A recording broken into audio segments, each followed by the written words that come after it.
Today's topic of discussion is functions of kidney. तो आज हम किडनी के फंक्शंस देखेंगे कि क्या क्या हैं।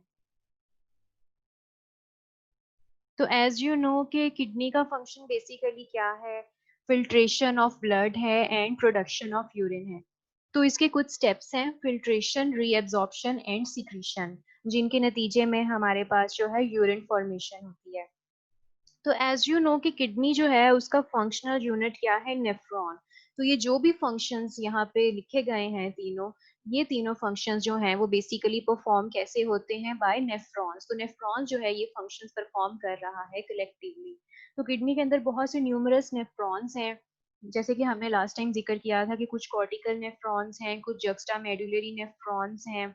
तो ये नेफ्रॉन्स जो हैं ये फिल्ट्रेशन, रीएब्जॉर्प्शन और सिक्रीशन कर रहे हैं, जिसके नतीजे में यूरिन जो है वो बनता है और कलेक्ट हो जाता है किडनी में, और उसके बाद यूरेटर से किडनी से बाहर की तरफ पास आउट हो जाता है।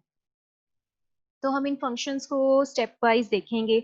सबसे पहले तो हम देखते हैं यहाँ पे नेफ्रॉन का स्ट्रक्चर, और हम उसमें स्टेप वाइज देखेंगे किस किस तरह से ये यूरिन फॉर्मेशन हो रही है। सबसे पहले जो है हमारे पास इस ट्यूब्यूल का फर्स्ट पोर्शन जो है, इस एक्सक्रीटरी ट्यूब्यूल का, जिसे हम कहते हैं बोमेन्स कैप्सूल।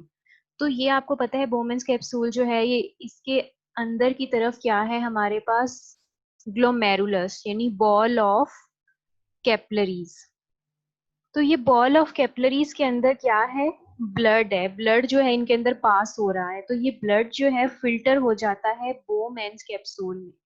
अब ये ग्लोमेरुलस से फिल्टर होके बोमेन्स कैप्सूल में कलेक्ट हो जाता है। और ये फिल्ट्रेशन का अमल कैसे होता है कि ग्लोमेरुलस में जो कैपिलरीज हैं उनकी वॉल्स पोरस होती हैं, उनमें छोटे छोटे पोर्स होते हैं, और फ्लूइड प्रेशर की वजह से ये पोर्स में से कुछ सब्सटेंसेस जो हैं वो फिल्टर आउट हो जाते हैं बोमेन्स कैप्सूल में।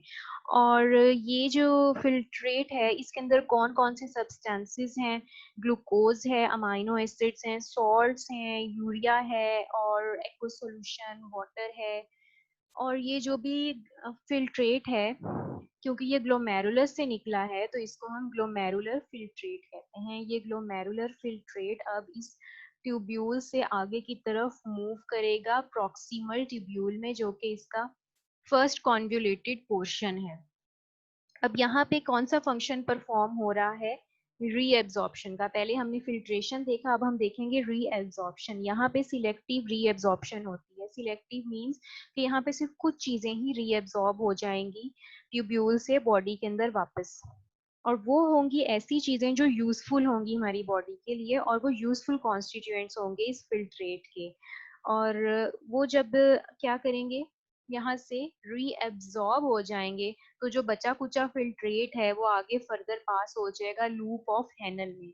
अब लूप ऑफ हेनल में हमें दो तरह की यहाँ पे ट्यूब्स दिख रही हैं।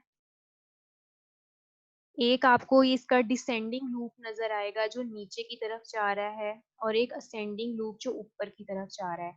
ये अपर पोर्शन जो है पूरा, ये किडनी के कॉर्टिकल पोर्शन में होता है, जबकि ये लोअर पोर्शन जो है जिसमें ये लूप है और ये कलेक्टिंग डक्ट है, ये उसके मेडुलरी पोर्शन में मौजूद होता है।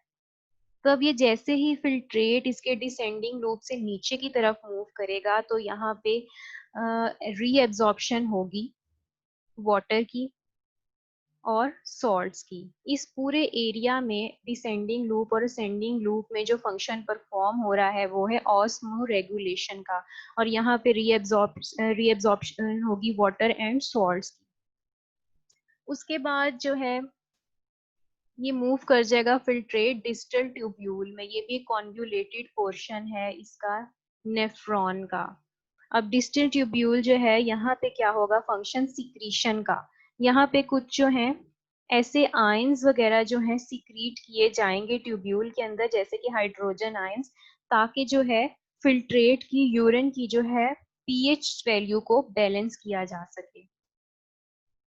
फिर उसके बाद इसका जो लास्ट पोर्शन है कलेक्टिंग डक्ट, यहाँ पे जो है तमाम यूरिन जो है कलेक्ट हो जाएगा। यहाँ पे फंक्शन जो हो रहा है परफॉर्म वो है वाटर रिटेंशन यानी ऑस्मो रेगुलेशन का। यूरिन के अंदर जितना भी एक्सेस वाटर होगा वो रीएब्जॉर्ब हो जाएगा और फिर से जो है उसको बॉडी में भेज दिया जाएगा। और वो किस तरह से होगा, यहाँ पे पूरा हमारा जो है ट्यूब्यूल उसके ऊपर बहुत सारी नेटवर्क ऑफ कैपिलरीज होगा जिसको हम कहते हैं वासा रेक्टा।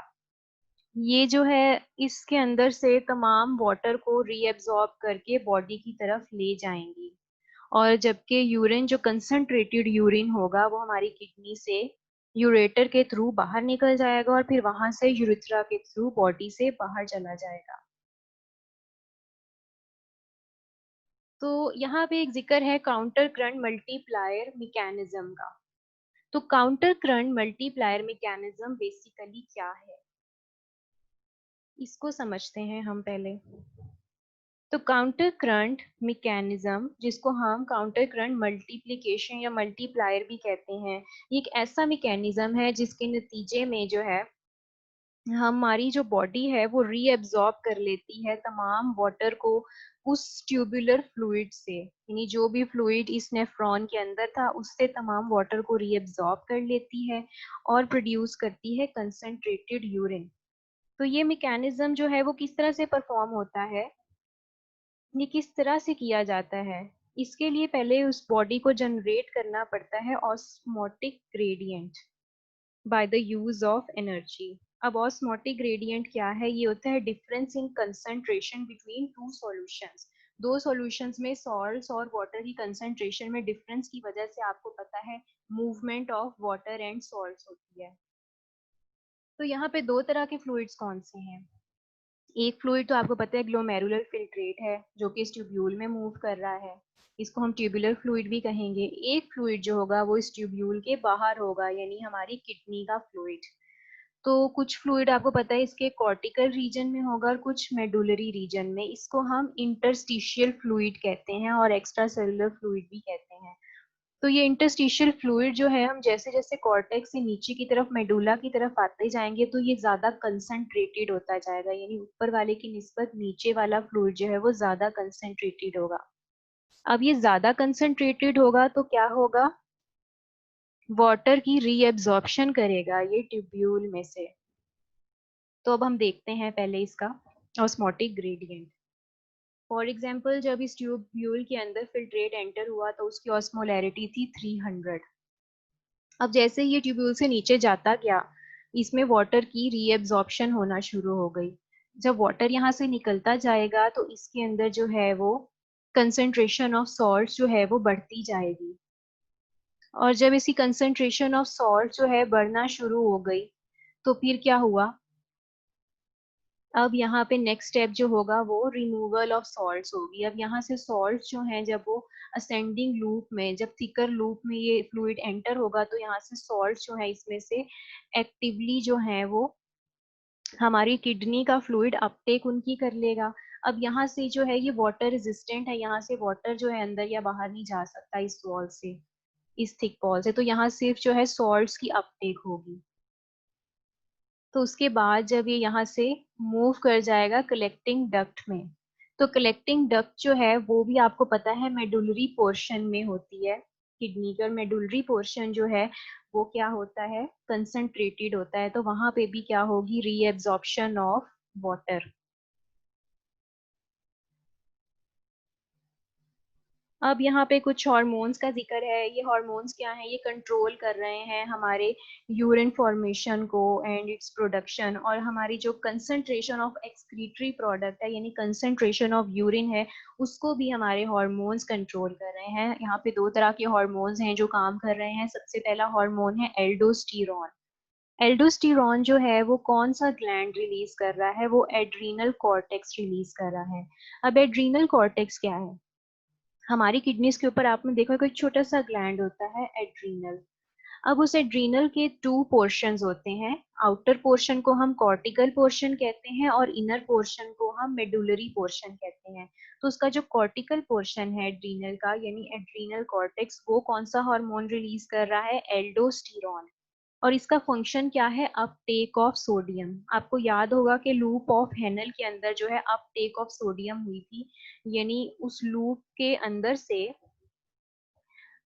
जो सॉल्ट्स थे वो कहाँ मूव करके गए थे, इंटरस्टिशियल फ्लूइड ऑफ किडनी के अंदर। तो ये फंक्शन जो है वो परफॉर्म किस तरह से हुआ था, due to aldosterone hormones. Next hormone है हमारे पास एडीएच, जिसे हम एंटी डाययूरेटिक हार्मोन कहते हैं। ये रिलीज करता है हमारा पोस्टीरियर पिट्यूटरी लोब, यानी हमारी पिट्यूटरी ग्लैंड का पोस्टीरियर लोब इसको रिलीज करता है। और इसका फंक्शन है actively transport water from filtrate in collecting tubules back to kidney.